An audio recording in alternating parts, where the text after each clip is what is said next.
3 a.m., the clock read. Whether this time was right or not, I was unsure, but outside it was not betrayed, as the sky was a jet black. I lay on my bed looking forward out of the window, as I had done for much of my childhood, dreaming of adventures unseen, creating figures from the stars above, speaking back to me their lines. Each night I would tune into that spectral sight, but now my story, as it were, was unleashed to the whole world below. The stars were strangely silent, but nevertheless I stared straight. I wondered what I should do next. I noted that my illness had long since passed. I no longer felt feverish or saw any more flashes, but as I had no idea how the sickness would take me, I could not be sure. But everywhere I had travelled I met the same destruction, so I wondered, short of getting a ship and sailing to the nearest coast, what point was my journey?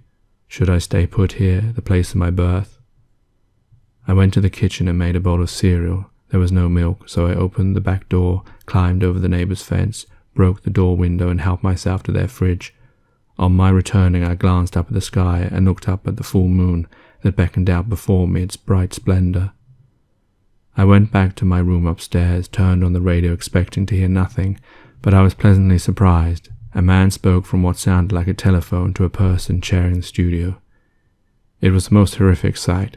I watched from the edge of the city in my truck. People grabbed hold of their stomachs, trying to breathe. I saw people in their hundreds, one by one, drop to the ground, their faces bright purple, their chests drawn into their bodies.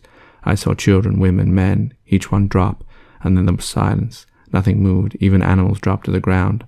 I thought it was over, so stepped outside of my truck, only to feel the pressure on my lungs. The next time I tried to breathe, I was unable, and climbed back into the truck and gasped all the air inside.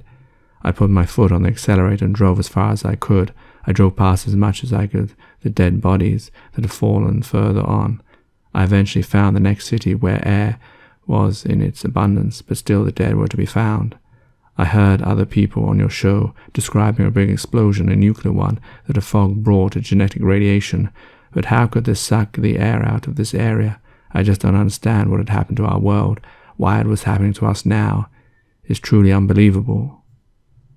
The talk show host didn't speak for a moment, and there was dead air. Then he spoke out the number to call the show, and continued to take more calls. I pondered over the first caller's words, how he described his city without air. Harkins had said that this was a genetic weapon.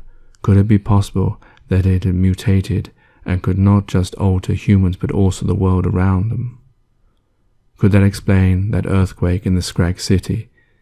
If that was so, it was not just the fog one had to worry about, it was the state of the very earth we all took for granted, that we all stood upon. A few hours later the talk show finished, as did the station, and all that was heard was dead air. I had fallen asleep to the voices and found the sun waiting for me. I had decided I would bury my parents and move on. I carried their bodies one by one. I could not find a shovel or any instrument to dig the dirt, so I had to use my hands and some sharp knives to aid me. Eventually I dug a hole big enough to fit both their bodies in. As I placed them together next to one another, I thought of the symmetry of them bringing me into life, and now I was to bury them. I covered a layer of dirt over them. The mounds were high above the ground, but it was the best that I could do. It was possibly the hardest thing I had to do, for those were the people that had showered on me so much unconditional love, who had brought me to this life, had shown me its beauty, and then let me go. And now I had to physically place the dirt that would bury them until all that was left were bones. Their lifeless bodies looked just as they had, only the spirit is gone, the soul missing. I got up and got back into the double-decker and drove off, taking the radio with me, awaiting the next program. Maybe there was a place to which the living were setting up a new world. It was about 6 o'clock, and I had driven for 100 miles. I stopped at a petrol station, filled up the bus, took some food from the shop there, and used their toilet. Back in the bus, the radio which had been on was speaking. It was the voice of the host giving out the number of the show. I wrote the number on a piece of paper and found a mobile in the pocket of the dead petrol worker. The host took a call, and it was a man who was describing that he was in a hotel fully clothed in a bath of cold water with ice cubes from the fridge in there. He said from the window he could see people running furiously to try and get inside the hotel, but he had said he had barricaded the doors. He said that for the last few days the temperature had risen. The host asked him what the man outside was doing. He explained that he could not see clearly from sitting in the bath. The host asked him to go to the window. The man explained it was too hot and the water kept it bearable. The host did not understand what was happening, so asked him once again to get up and describe what was happening outside. The man this time complied and described the scene that unfolded for him through the blinds of his window. It's a man, fool he is, being out in the sun. Why should someone stay out when they know it's so hot? He's carrying some bag, can't see what's in it. Oh my God. What is it? Cried the host. Oh my God, his hair is caught alight. He's using his hands to try and pull it out. It goes out and then lights up again. Now his jacket's on his left arm's caught alight.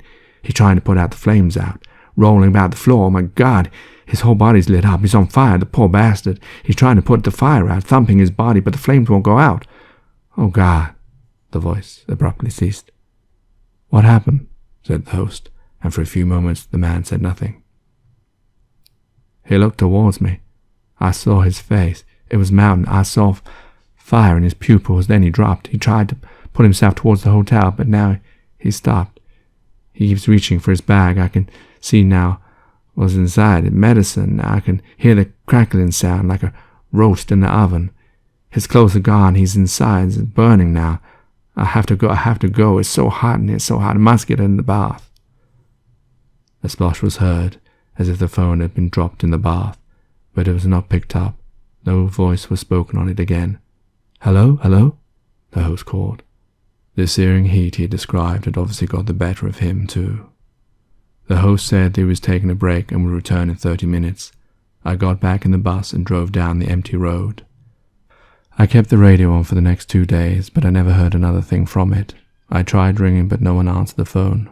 What had happened to the talk show host, I did not know. But once more, I felt the possibility of befriending a stranger was gone.